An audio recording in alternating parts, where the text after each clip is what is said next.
আউযুবিল্লাহি মিনাশ শাইতানির রাজিম ওয়া কুর রব্বি আউযু বিকা মিন হামাযাতিশ শায়াতিন ওয়া আউযু বিকা রব্বি আন ইয়াহদুরুন।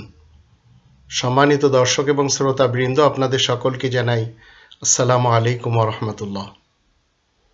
আরবের মোহাম্মদ ইবনে আবদুল্লাহ সাহেবের উম্মতের মধ্যে যারা উলামায়ে সু রয়েছে, আপনার আমার এলাকাতে উলামায়ে আজাজিল রয়েছে, উলামায়ে ইবলিস এবং শয়তান রয়েছে, এদের পরিচয় আমি আপনাদেরকে এই ছোট্ট লেকচারে দিয়ে দেব। কোরআনের দৃষ্টিতে আপনারা বুঝতে পারবেন যে আপনার এবং আমার আশেপাশে, আপনার এবং আমার সমাজে, আপনার এবং আমার সোসাইটিতে, আমাদের দেশে উলামায়ে ইবলিসকে, উলামায়ে সুকে, উলামায়ে আজাজিলকে।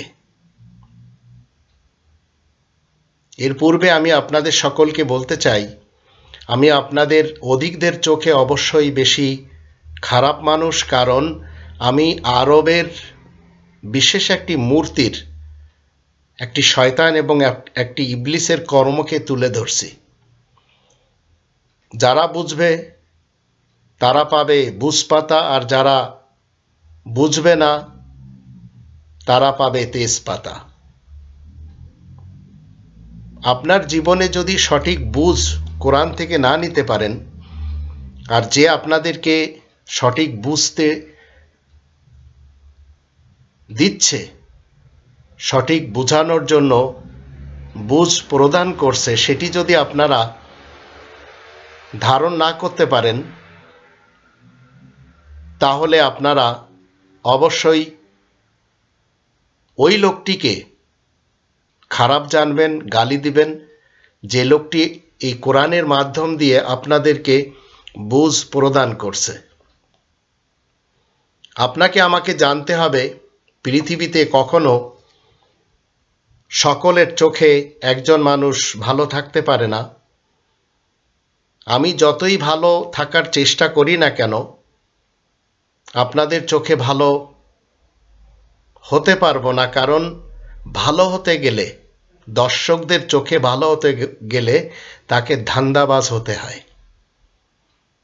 আর ধান্দাবাজ যারা, আমি তাদের অন্তর্ভুক্ত নই। এর কারণ হচ্ছে, এই কোরআনের 6 নম্বর সূরা আল আনআমের 162 নম্বর আয়াতের দৃষ্টিতে আমার স্লোগান হচ্ছে, কুলিন্না সলাতি ওয়া নুসুকি ওয়া মাহইয়ায়া ওয়া মামাতি লিল্লাহি রাব্বিল আলামিন। তুমি বলে দাও, নিশ্চয় আমার নামাজ, আমার কুরবানি, আমার জীবন, আমার মৃত্যু সারা জাহানের রব আল্লাহ তাআলার জন্য। তো আমি আপনাদের কখনো ইচ্ছা করব না যে আমার দলে আপনাদেরকে ভিড়াবো, কখনো আপনাদেরকে বলবো না যে আপনারা আমার মতবাদের সাথে আসেন। তবে আমার দায়িত্ব 5 নম্বর সূরা আল মায়েদার 67 নম্বর আয়াতের দৃষ্টিতে আল্লাহ তাআলার এই বিধানে তাবলীগ করা। তাই আমি করে চলেছি যা সকল নবী এবং রাসূলগণ করেছেন। ইয়া আইয়ুহার রাসূলু বাল্লিগ মা উনজিলা ইলাইকা মির রাব্বিক ওয়া ইল্লাম তাফআল ফামা বাল্লাগতা রিসালাতা ওয়াল্লাহু ইয়াসিমুকা মিনান নাস ইন্নাল্লাহা লা ইয়াহদিল কওমাল কাফিরিন। হে বিশেষ বার্তাবাহক রাসূল, তুমি সেই জিনিসের তাবলীগ করো যা তোমার দিকে তোমার রবের পক্ষ থেকে নাজিল করা হয়েছে। তুমি যদি তার তাবলীগ না করতে পারো, তাহলে তার রিসালাতের দায়িত্ব তুমি পালন করতে পারলে না। অবশ্যই আল্লাহ তোমাকে প্রত্যেকটি মানুষ থেকে হেফাজত করবেন, আর আল্লাহ কাফের কওমকে হিদায়াত করেন না কখনো।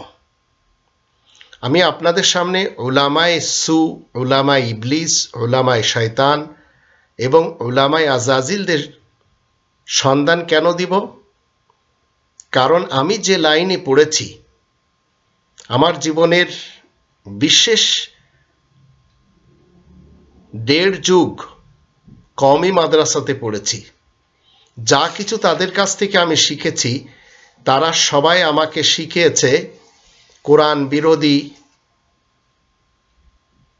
কর্মকাণ্ড করার জন্য, কোরআন বিরোধী ফিকাহ, হাদিস, উসুল, ইজমা, কিয়াস, এইগুলি শিখেছি আমি যখন জামিয়া ইমদাদিয়া বোম্বাইতে পড়াশোনা করি, তো আমার শিক্ষকেরা কোরআনের বিপক্ষে মিথ্যা হাদিস শিক্ষা দিয়েছেন।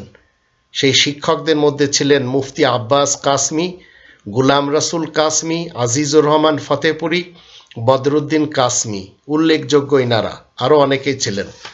তারপরে যখন আমি দারুল উলুম দেওবন্দ সেখানে পড়াশোনা করি, তো সেখানে আমাকে যা কিছু শিখতে হয়েছে সব কিছু কোরআন বিরোধী। আর দারুল উলুম দেওবন্দ, সেই একই শহরে দুটি দারুল উলুম রয়েছে, দেওবন্দীদের দুটি মাদ্রাসা রয়েছে সেখানে। দুয়ে মাদ্রাসা থেকে আমি পড়েছি, একটি হচ্ছে দারুল উলুম দেওবন্দ আর একটি হচ্ছে দারুল উলুম দেওবন্দ ওয়াকফ। তো আমার আসাতিজা যারা ছিলেন, শিক্ষকগণদের মধ্যে ছিলেন সালিম কাসমি, ইনি কারি তৈয়ব সাহেবের সন্তান, আনজার শাহ, ইনি আনোয়ার শাহ কাশ্মীরির সন্তান, এরশাদ মাদানী, ইনি হুসাইন আহমদ মাদানীর সন্তান। আবার মিরাজুল হক কাসমি, ওহিদুজ্জামান কিরানবী। তো আমি জামে মসজিদ ওয়াকফেও পড়েছি, দারুল উলুম দেওবন্দেও পড়েছি। এরপর আমি যখন জামিয়াতুল উলুমুল ইসলামিয়াতে পড়ি, সেখানেও আমাকে যে পণ্ডিতগণ শিক্ষা দিয়েছেন, তারা আমাকে কোরআনের বিরুদ্ধে দাঁড় হওয়ার জন্য শিক্ষা দিয়েছেন। আর সেই শিক্ষকদের মধ্যে ছিলেন আব্দুর রাজ্জাক আসকেন্দার, নিজামুদ্দিন শামিজি, আহমাদুর রহমান, হাবিবুল্লাহ মুখতার, ইউসুফ লুধিয়ানবী। এনারা সবাই বড় বড় আল্লামা, বড় বড় মুফতি, বড় বড় মুহাদ্দিস এবং বড় বড় স্কলার্স। তারপরে আমি যখন দারুল ইফতা পড়ি, দারুল ইফতা পড়ার সময় আবার আমি 3 বার দাওরা হাদিস পড়ি। তো দারুল ইফতার আমার অনেকগুলি শিক্ষক ছিলেন। আবার তাসাউফও আমি শিখি, তাসাউফে সুফিজম আমার বিশেষ গুরু ছিলেন হাকিম আখতার সাহেব, দারুল ইফতার ছিলেন মুফতি ফয়জুল্লাহ আজাদ। আবার বিভিন্ন মাযহাব নিয়ে যখন পড়াশোনা করি, তখন আমার শিক্ষকদের মধ্যে ছিলেন হাসান জান, জারওয়ালি খান, সরফরাজ খান সফদার উকাড়বি, মুফতি ফয়জুল্লাহ আজাদ, মুফতি নুরুদ্দিন বিল্লোর। কিন্তু ইনাদের কাছ থেকে আমি যা কিছু শিখেছি সেগুলি আমার জীবনে কোনোদিন কোনো কাজে আসেনি।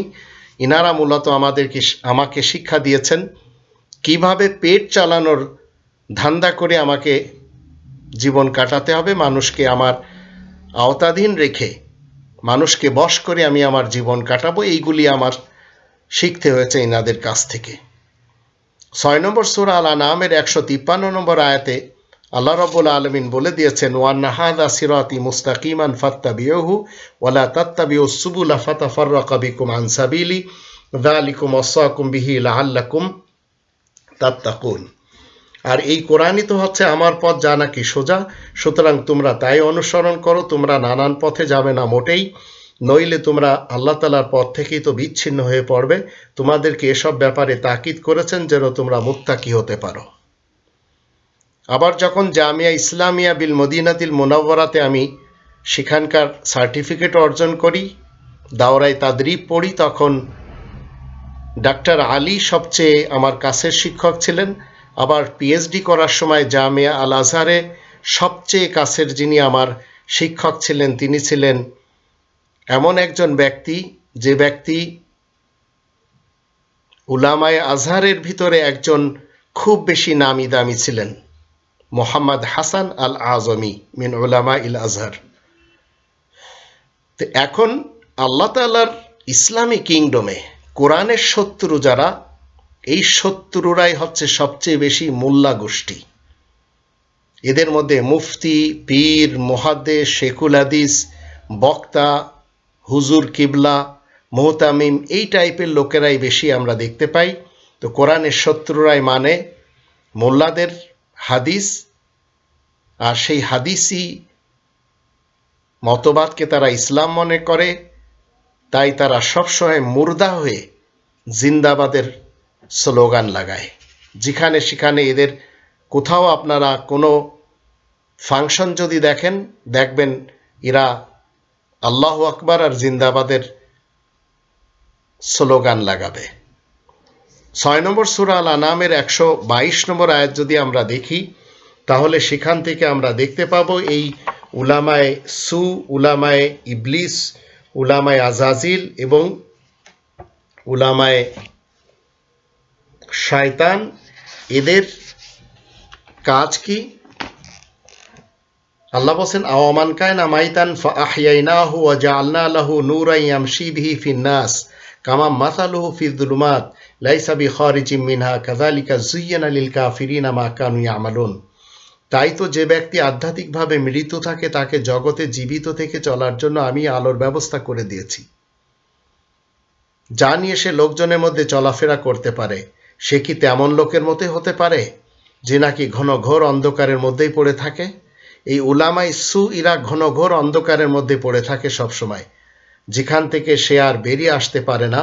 ঠিক তেমনই কাফেররা যেসব কাজ করে সেগুলো তাদের কাছে তো বেশ ভালোই লাগে। তো একটু আমরা যদি রবের ইসলামী কিংডমে সার্ভে করি, তাহলে মসজিদের দিক থেকে আমরা যখন পড়াশোনা করে পাগড়ি পাই তখন আমাদেরকে শিক্ষা দেওয়া হয় যে তোমরা সবাই নিজ নিজ এলাকাতে যে একটি মসজিদকে নিয়ে নিবে বা তৈরি করে নিবে বা ছোট্ট একটি মাদ্রাসা তৈরি করবে, সেখানেই তোমরা যা কিছু আমরা শিক্ষা দিয়েছি সেইটিই মেজে ঘুষে খাবে।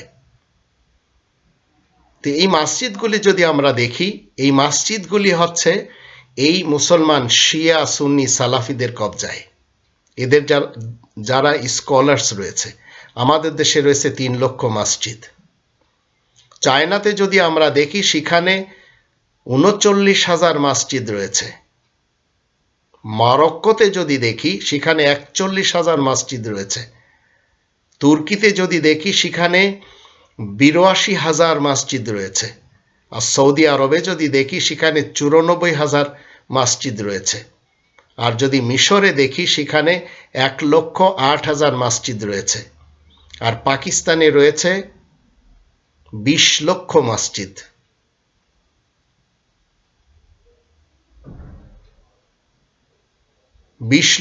পাকিস্তানে, আফগানিস্তানে এবং হিন্দুস্তানে মিলে টোটাল রয়েছে 20 লক্ষ মসজিদ।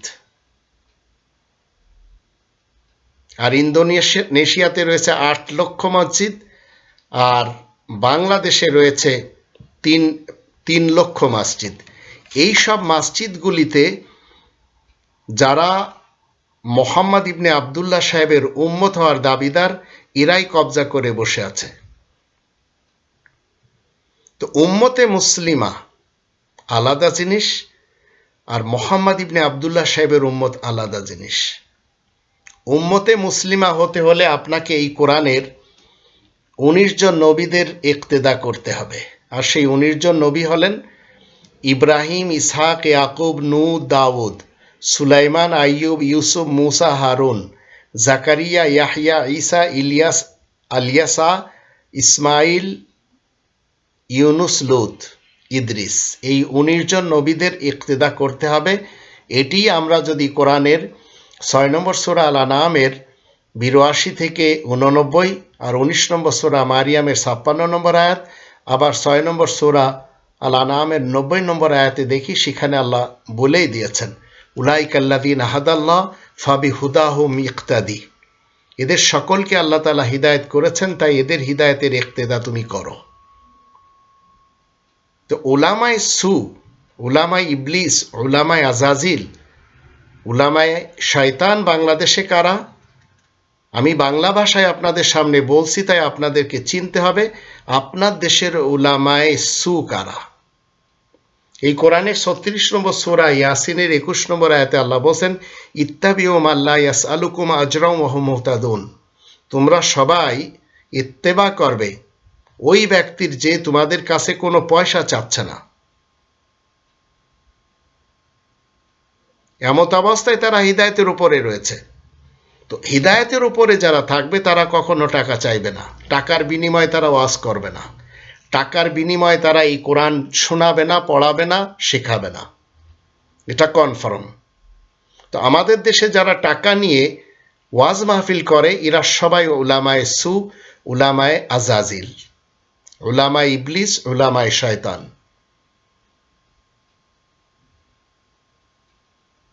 আপনি যদি 38 নম্বর সূরা সোয়াদ এর ৮৬, ৮৭, ৮৮ আয়াতগুলি দেখেন, সেখান থেকে দেখতে পাবেন আল্লাহ রাব্বুল আলামিন কি বলছেন,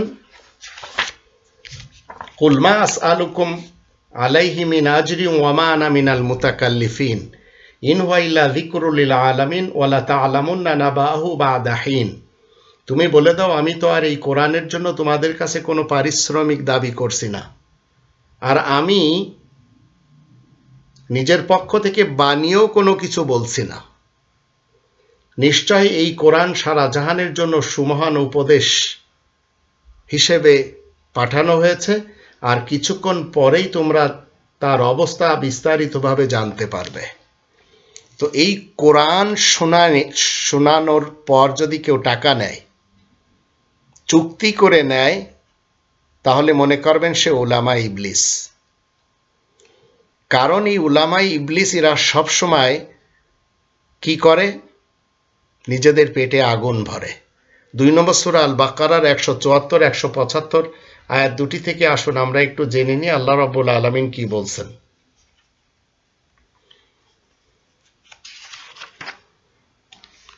ইন্নাল্লাযীনা ইয়াকতুমুনা মা আনজালাল্লাহু মিনাল কিতাব ওয়া ইয়াশতারুনা বিহি সামানান কালীলা উলাইকা মা ইয়াকুলুনা ফি বুতুনিহিম ইল্লান নার ওয়া লা ইউকাল্লিমুহুমুল্লাহু ইয়াওমাল কিয়ামাতি ওয়া লা ইউযাক্কিহিম ওয়া লাহুম আযাবুন আলীম। আল্লাহ লিখিত কিতাব থেকে যা নাজিল করেছেন তার কোনো অংশ যারা গোপন করে আর তা নগণ্য মূল্যে বিক্রি করে, এরাই তো নিজেদের পেটে আগুন ছাড়া আর কিছুই ভরে না, খায় না। আল্লাহ এদের সাথে কিয়ামতের দিন কোনো কথাই বলবেন না, তাদেরকে পবিত্র করবেন না, তাদের জন্য কঠোর শাস্তি রয়েছে। উলাইকা আল্লাযীনা ইশতারাবুদ দালালাতা বিল হুদা ওয়াল আযাবা বিল মাগফিরাহ ফামা আসবারাহুম আলান নার। এরাই তো সেই দল যারা সুপথের বদলে ভ্রান্ত পথ ক্রয় করেছে আর ক্ষমার পরিবর্তে শাস্তি, কিসে তারা দোজখের আগুন সহ্য করতে রাজি হলো। তো এই উলামায়ে সু, উলামায়ে ইবলিস আমাদের দেশে প্রত্যেক ৮-১০ মাইলের মধ্যে ১-২ জন করে পাওয়া যায়। এদের কাজ কি,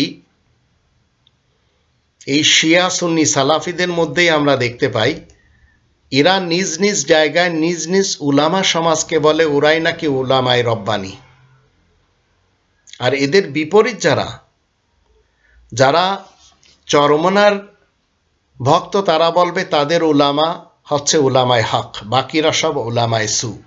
যারা হিফাজতে, তারা বলবে তারা ব্যতীত বাকিরা সব উলামায়ে সু, তারা উলামায়ে হক্কানি।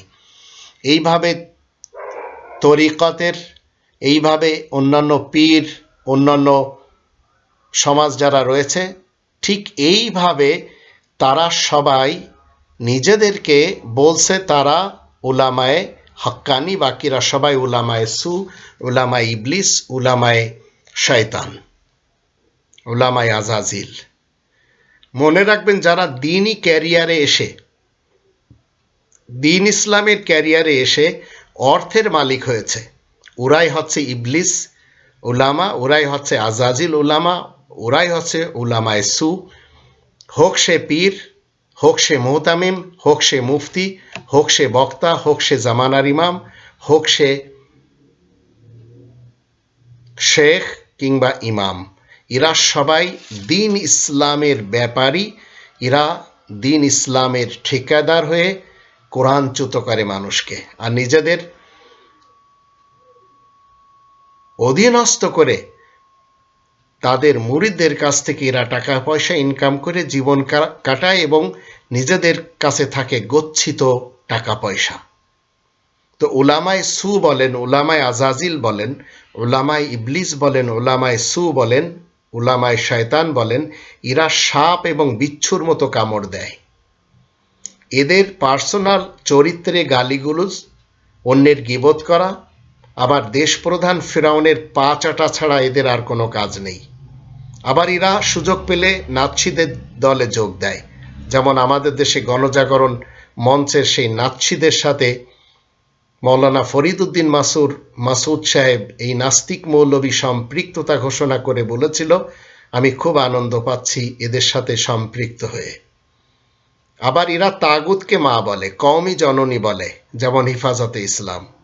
আবার এরা তাগুতের তৈল মর্দন করে, দেশপ্রধানের তৈল মর্দন করে বাইতুল মুকাররমের খতিব হয় মুফতি রুহুল আমিন।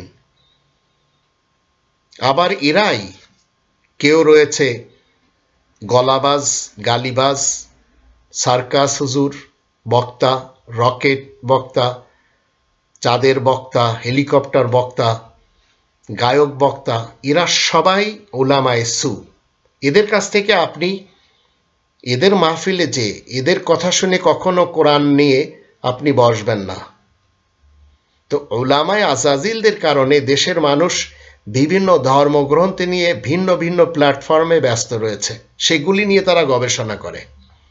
অথচ এই কোরআন বলছে 4 নম্বর সূরা আর-নিসা এর 82 নম্বর আয়াতে, আফালা ইয়াতাদাব্বারুন আল কোরআন, মানুষেরা কি বিশেষ পঠিত সম্পর্কে গ্রহণ করবে না, গবেষণা করবে না, এই কোরআন নিয়ে গবেষণা করবে না? ওয়ালাউ কানা মিন ইনদি গায়রিল্লাহ, কোরআন যদি গায়রুল্লাহর পক্ষ থেকে আসতো, আল্লাহ ছাড়া অন্য কারোর কাছ থেকে, লাওয়াজাদু ফি ইখতিলাফান কাসীরা, তাহলে এর ভিতরে অনেক মতবিরোধ দেখতে পেতে।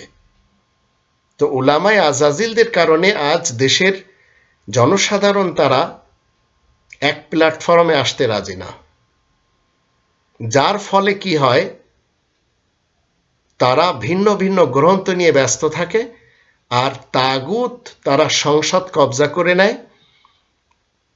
আর এই উলামারা কখনো সংসদে আসতে পারে না, এরা নিজেদের মধ্যে কামড়াকামড়ি করে, আর তাগুত প্রাণ খুলে দেশের জনগণকে শোষণ করে।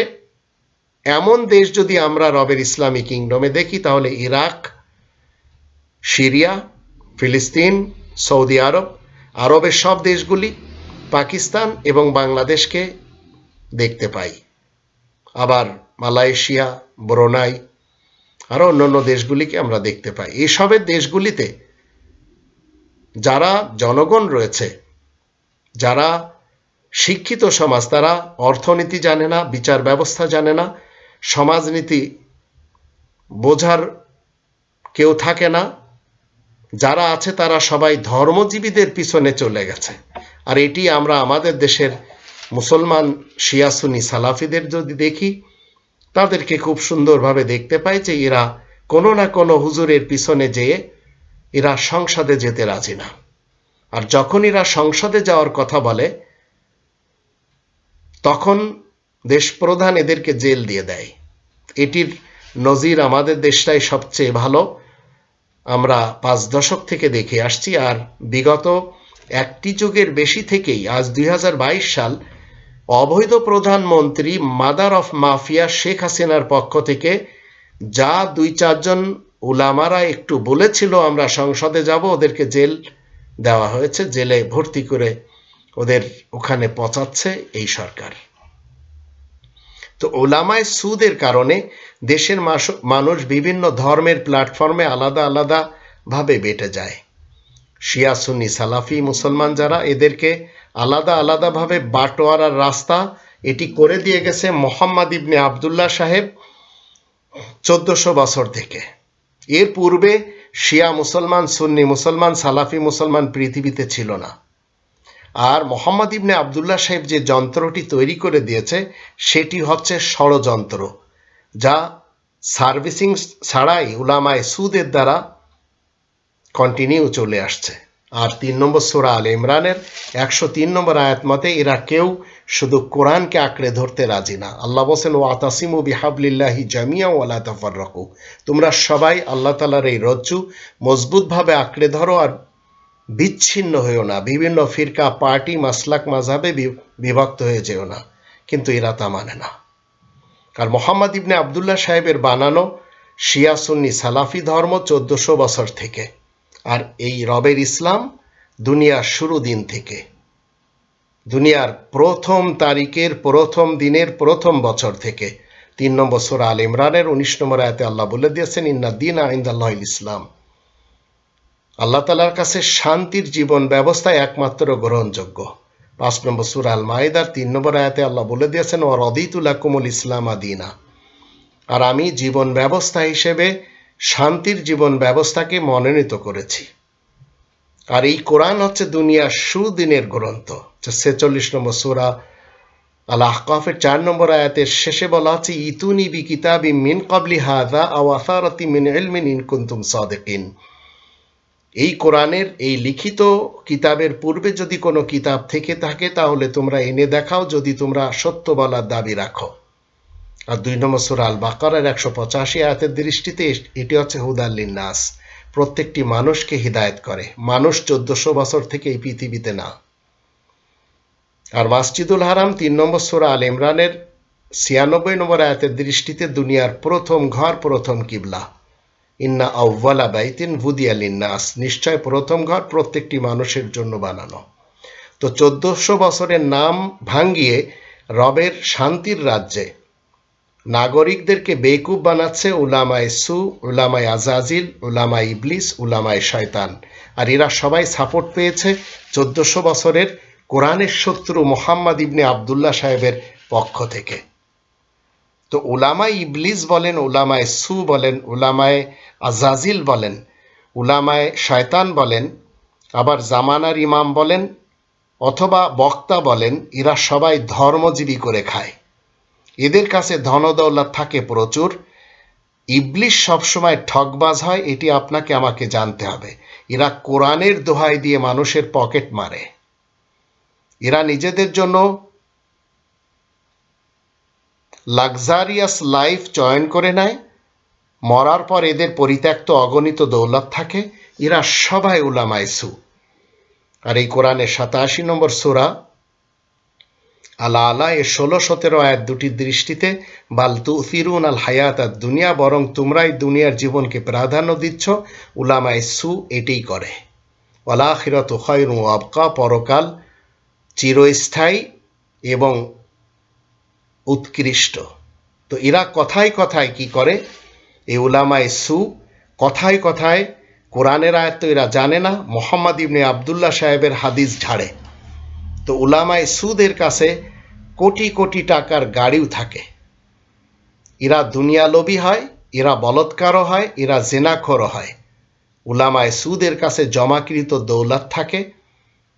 পক্ষান্তরে এরা সবসময় দাবিদার হয় উলামায়ে রব্বানি হওয়ার। এরা নিজেরা বদলাতে চায় না, কিন্তু কোরআনকে বদলে দেয়। 9 নম্বর সূরা তাওবার 34-35 আয়াত থেকে জানুন এই উলামাদের ঠিকানা কোথায়। এখানে আল্লাহ রাব্বুল আলামিন বলছেন 9 নম্বর সূরা তাওবা এর 34 এবং 35 আয়াত দুটিতে, ইয়া আইয়ুহাল্লাযীনা আমানু ইন্না কাসীরাম মিনাল আহবারি ওয়ার রুহবানি লা ইয়াকুলুনা আমওয়ালান নাস বিল বাতিল ওয়া ইয়াসুদ্দুনা আন সাবিলিল্লাহ ওয়াল্লাযীনা ইয়াকনিজুনা আয-যাহাবা ওয়াল ফিদ্দাতা ওয়া লা ইউনফিকুনাহা ফী সাবিলিল্লাহ ফাবাশশিরহুম বিআযাবিন আলীম। তোমরা যারা ঈমান এনেছ শোনো, এই কথা সত্য সুনিশ্চিত যে অধিক ধর্মনেতা ও দলীয় সরকারি অফিসাররা জনসাধারণের মাল অন্যায়ভাবে খায় আর আল্লাহ তাআলার কোরআনের পথে এগুতে বাধা দেয়। আর পুঁজিবাদীরা স্বর্ণরূপা জমা করে, কিন্তু আল্লাহ তাআলার কোরআনের খাতিরে তা মোটেই খরচ করে না। তাদেরকে তুমি যন্ত্রণাদায়ক আযাবের সুসংবাদ দাও। ইয়াওমা ইউহমা আলাইহা ফি নারি জাহান্নামা ফাতুকওয়া বিহা জিবাহুহুম ওয়া জুনুবুহুম ওয়া যুহুরুহুম হাযা মা কানাসতুম লিআনফুসিকুম ফাযুকু মা কুনতুম তাকনিজুন। সেদিন দোজখের আগুনে সেসব গরম করে তাই দিয়ে তাদের কপাল, পাঁজর আর পিঠে দাগ দেওয়া হবে। বলা হবে, তোমরা যা কিছু নিজেদের জন্য জমা করেছিলে এসব তো সেই জিনিস, অতএব তোমরা যা কিছু জমা করেছে এখন তার স্বাদ চেখে নাও। এই হচ্ছে উলামায়ে সুদের ভবিষ্যৎ, এই কালে এবং পরকালেও। আর 3 নম্বর সূরা আল ইমরানের 78 নম্বর আয়াত মতে এরা আল্লাহ তাআলার নামে জেনে শুনে মিথ্যা বলে। ওয়া ইয়াকুলুনা আলাল্লাহিল কাযিবা ওয়া হুম ইয়ালামুন। এরা যখন ধর্ম জলসা শুরু করে তখন নাহমাদুহু ওয়া নুসাল্লি আলা রাসূলিহিল কারীম বলে স্টার্ট করে, আর যত গীবত, পরনিন্দা, পরচর্চা এবং যত কিছু কোরআন বিরোধী সব তারা সেই মাহফিলে ঝাড়ে। আর নিজেদের ফ্যামিলির কথা বলতে, নিজেদের কিস্সা কাহিনী বলতে খুবই বেশি এরা আগ্রহশীল হয়। আর শ্রোতারা এগুলি শুনে সুবহানাল্লাহ পড়ে। 42 নম্বর সূরা আশ-শুরা এর 13, 14, 15 আয়াতগুলি আসুন আমরা একটু দেখে নিই। এদের কিছু কর্ম আমরা এখানে দেখব, যেখানে আল্লাহ রাব্বুল আলামিন বলছেন, শারআ লাকুম মিনাদ দীনি মা ওয়াসসা বিহি নূহান ওয়াল্লাযী আওহায়না ইলাইকা ওয়া মা ওয়াসাইনা বিহি ইব্রাহিমা ওয়া মূসা ওয়া ঈসা আন আকিমুদ দীন ওয়া লা তাতাফাররাকু ফীহি কাবুর আলাল মুশরিকিনা মা তাদউহুম ইলাই আল্লাহু ইয়াজতাবি ইলাইহি মান ইয়াশা ওয়া ইয়াহদি ইলাইহি মান ইউনিব। তিনি তোমাদের জন্য সেই জীবন ব্যবস্থায় নির্ধারণ করেছেন যে জন্য নূহকে আদেশ দান করেছেন, আর যা কিছু তোমার কাছে ওহীযোগে পাঠিয়েছি, আর যা কিছু আমি ইব্রাহিম, মূসা ও ঈসাকে নির্দেশ দিয়েছি, সেই দিন কি সেই জীবন ব্যবস্থাকেই কায়েম রাখবে, তাতে কিছুমাত্র মতভেদ করবে না। মুশরিকদের কাছে সে কথা ভারী লাগে। যেদিকে তুমি তাদেরকে ডাকছো, আল্লাহ উপযুক্ত ব্যক্তিকে নিজের দিকে আকৃষ্ট করেন, আর যে ব্যক্তি নিবৃষ্ট হয় তাকে আল্লাহ হিদায়াত দান করেন। ওমা তাফাররাকু ইল্লা মিন বাদি মা জাহুমুল ইলমু বাগিয়াম বাইনাহুম ওয়ালাউলা কালিমাতুন সাবাকাত মির রাব্বিকা ইলা আজালিন মুসাম্মা লাকুদিয়া বাইনাহুম ওয়া ইন্নাল লাযিনা উরিথুল কিতাবা মিন বাদিহিম লাফি শাক্কিম মিনহু মুরিব। মানুষের কাছে জ্ঞান তত্ত্ব পৌঁছানোর পরে শুধু জেদের কারণেই নিজেরা আলাদা আলাদা হয়ে থাকে। অথচ তোমার রবের পক্ষ থেকে যদি নির্দিষ্ট মেয়াদ পর্যন্ত একটা কথা সুস্থির না করা হতো, তাহলে তাদের মধ্যে ফায়সালা তো কবেই করা হতো। আর ওদের পরে যাদেরকে আল কিতাবের উত্তরাধিকার দান করা হয়েছে তারা কিন্তু তাই নিয়ে সন্দেহের মধ্যেই পড়ে রয়েছে, আর তারা দ্বিধাগ্রস্ত অবস্থায় কাল কাটাচ্ছে। তারপর আল্লাহ বলছেন, ফালিযালিকা ফাদউ ওয়াস্তাকিম কামা উমিরতা ওয়ালা তাত্তাবি আহওয়াআহুম ওয়া কুল আমানতু বিমা আনজালাল্লাহু মিন কিতাব ওয়া উমিরতু লিআ'দিলা বাইনাকুম আল্লাহু রাব্বুনা ওয়া রাব্বুকুম লানা আমালুনা ওয়া লাকুম আমালুকুম লা হুজ্জাতা বাইনানা ওয়া বাইনাকুম আল্লাহু ইয়াজমাউ বাইনানা ওয়া ইলাইহিল মাসির। সুতরাং তুমি তাদেরকে সেদিকেই ডাকতে থাকো, তোমাকে যেভাবে আদেশ দেওয়া হয়েছে ঠিক তেমনই তার উপর কায়েমও থাকো, তাদের খেয়াল খুশি মেনে চলবে না মোটেই। আর তুমি বলে দাও, আল্লাহ যা কিতাব থেকে নাজিল করেছেন সেসবের প্রতি আমি ঈমানদার, আস্থাবান, আর আমাকে হুকুম দেওয়া হয়েছে যেন আমি কোরআনের আইনের মাধ্যমে তোমাদের মাঝে ন্যায় বিচার কায়েম রাখি। আল্লাহ আমাদের রব আর তোমাদেরও রব। আমাদের কাজকর্ম আমাদের জন্য, আর তোমাদের কাজকর্ম সে তো শুধু তোমাদের জন্যই। আমাদের ও তোমাদের মধ্যে কোনো ঝগড়া বিবাদ নেই মোটেই। আল্লাহ আমাদের সবাইকে একত্রিত করবেন আর তারই মহান দরবারে ফিরে যেতে হবে। তো এই হচ্ছে উলামায়ে সু, যারা এই কোরআনের উপরেও সন্দেহ করে এবং কথায় কথায় তারা মোহাম্মদ ইবনে আবদুল্লাহ সাহেবের হাদিস ঝাড়ে, যা সম্পূর্ণ কোরআন বিরোধী। তো এখন আপনারা যদি মনে করেন যে উলামায়ে সুদেরকে বর্জন করবেন, তাহলে আপনাদের করা উচিত। আর যদি মনে করেন না আমরা যেভাবে আছি এইভাবেই জীবন কাটাবো, তাহলে আপনাদের ব্যাপার। আমি আপনাদেরকে কখনো জোরপূর্বক বলবো না যে কোরআনের দিকে ফেরত আসুন। তবে আমি মুসলিম, ইসলামের জীবন ব্যবস্থাতে কোনো জোর জবরদস্তি নেই। 2 নম্বর সূরা আল বাকারার 256 আয়াত মতে লা ইকরাহা ফিদ্দিন। তাই আমি আপনাদের উপরে জোর খাটাবো না, আর আমি আপনাদেরকে কখনো বলবো না যে আপনারা আমার সাথে আসুন। তবে আপনারা যারা গালি দেন, আপনাদের সকলের জন্য সাদর সম্ভাষণ, কারণ আপনারা গালি দিতে জানেন। আর গালি দেওয়াটাও এটাও একটা আর্ট, আর এই আর্টটা যদি আপনারা মনে করেন যে এটি ভালো তাহলে ঠিক আছে, আর যদি মনে করেন খারাপ তাহলে সেটি ছেড়ে দেওয়া উচিত। আল্লাহ আমাদের সবাইকে উলামায়ে সু এবং উলামায়ে আজাজিল, উলামায়ে ইবলিস, উলামায়ে শয়তান এবং এদের যারা যে ব্যক্তি আরব্য গডফাদার, এদেরকে বয়কট করার তৌফিক দান করুন। ওমা আলাইনা ইল্লাল বালাগুল মুবিন।